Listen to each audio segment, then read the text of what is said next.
Student of 9th class. कल जहाँ तक आपको पढ़ाया था उससे आगे बढ़ते हैं। आज का जो टॉपिक है उसको हम लोग शुरुआत करते हैं। France become a constitutional monarchy. इस टॉपिक को आज थोड़ा सा समझने का प्रयास करते हैं हम लोग। The national assembly compelled the draft constitution in the 1791।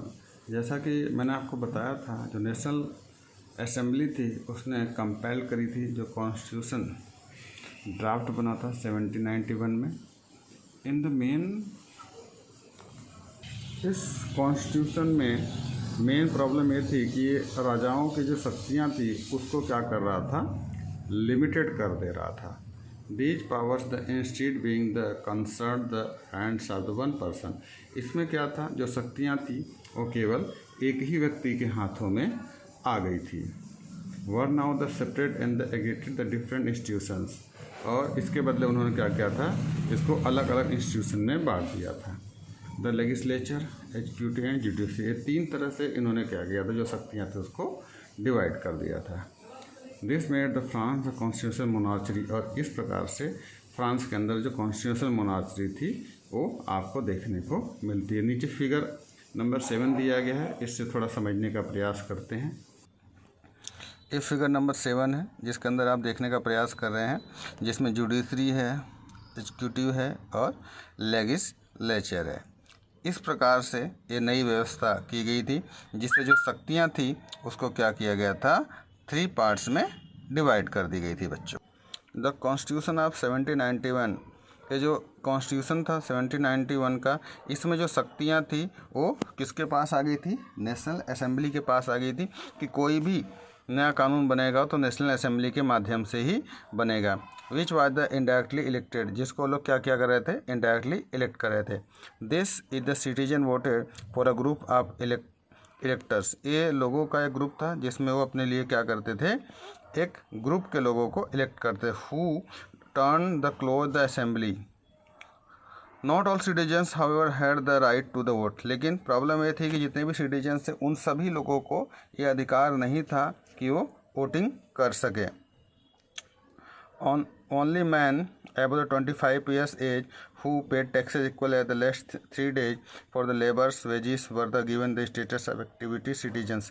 केवल ऐसे व्यक्ति जो 25 साल से ऊपर के हों, उन्हीं लोगों को, जो टैक्स पेड कर रहे हों, जो लास्ट 3 डेज लेबर्स वर्क किया है, उन्हीं लोगों के पास क्या था, केवल अधिकार था, जिससे कि वो लोग क्या कर सकते थे, वोट डाल सकते थे। The meaning of the status of active citizens and they were the climb vote. और बाकी लोगों के पास कोई भी अधिकार नहीं था।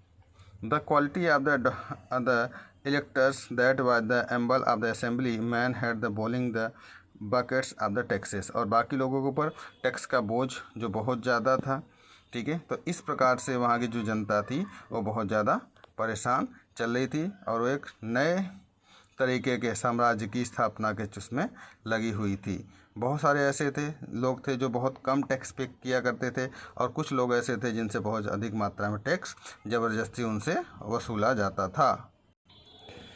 कॉन्स्टिट्यूशन ने एक नया डिक्लेरेशन किया जिसमें लोगों को, चाहे महिला हो चाहे पुरुष हो, वहाँ के जो सिटीजन्स हैं उन सभी को राइट्स देने शुरू हो गए।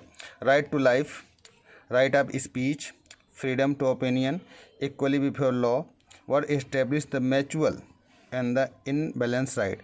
इस प्रकार से उनको जो राइट्स मिलने वहाँ पर शुरू हो गए थे, जिससे वहाँ के लोगों का जीवन थोड़ा बहुत सुधरने का प्रयास किया जा रहा था। They belong to each human being the birth and could taken away. It was the duty of the state protect the citizens the natural rights. और ये वहाँ के स्टेट की जिम्मेदारियां हुआ करती थी कि वो लोगों के इस प्रकार के जो भी उनको राइट्स प्रोवाइड किए गए हैं उनकी रक्षा करें और उन्हीं के अकॉर्डिंग उनको चीज़ें प्रोवाइड करें। जिसको अगर हम अपने यहाँ देख लें तो हमें इस तरह की जो चीज़ें हैं वो हमें फंडामेंटल राइट्स के रूप में हमको देखने को मिलती है।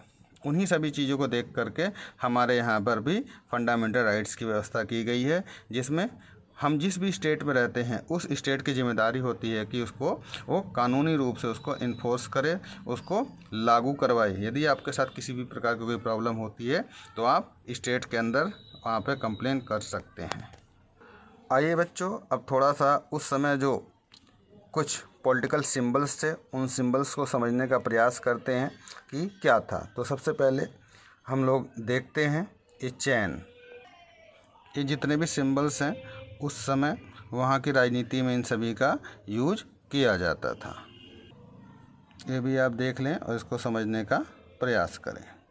ओके बच्चों, आइए आगे बढ़ते हैं कि फ्रांस ने किस प्रकार से मोनार्ची सिस्टम को समाप्त किया और एक रिपब्लिक गणराज्य बनने में किस प्रकार से वहाँ के लोगों ने सहायता की। तो सबसे पहले चलिए इसी की शुरुआत करते हैं हम लोग कि किस प्रकार से फ्रांस के अंदर ये नई व्यवस्था लागू की गई। इस नए टॉपिक की शुरुआत हम लोग कल करेंगे। आज के लिए ही बच्चों इतना ही है, फिर मिलते हैं कल। Okay, bye.